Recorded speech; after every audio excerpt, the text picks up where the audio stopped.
હું હંમેશા 2021ના વર્ષનો ઉનાળો યાદ રાખીશ, કારણ કે તે સમયે મારી શારીરિક નિર્બળતા ગંભીર બની હતી. અચાનક મને શ્વાસ લેવામાં ખૂબ તકલીફ થવા લાગી. અમુક સમયે મને એવું લાગતું હતું કે હું જાણે નળી દ્વારા શ્વાસ લઉં છું. કેટલીક વખત મારે આખી રાત ઉધરસના લીધે જાગવું પડતું. નિષ્ણાત પાસે લાંબી સારવાર લેવી પડી અને હું ખૂબ નિરાશ થઈ ગયો. હું જાણતો ન હતો કે આ વિશે કેવી રીતે પ્રાર્થના કરવી, શું કહેવું કે કેવું અનુભવવું.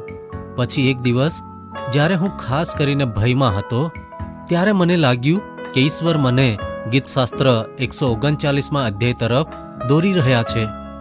જ્યારે હું 7 થી 10માં વચનો વાંચું છું, ત્યારે આ શબ્દો તરફ મારું ખાસ ધ્યાન ગયું.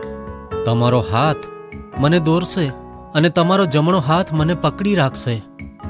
જો આપણું સામર્થ્ય પૂરું થઈ જાય તો પણ પવિત્ર આત્મા પાસે આપણા માટે પૂરતું સામર્થ્ય અને દોરવણી છે.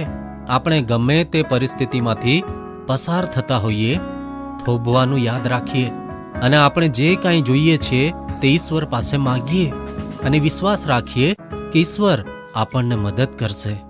પવિત્ર પિતા, અમારી આ જીવનની મુસાફરીમાં અમને દોરવણી અને સામર્થ્ય આપવા બદલ આભાર.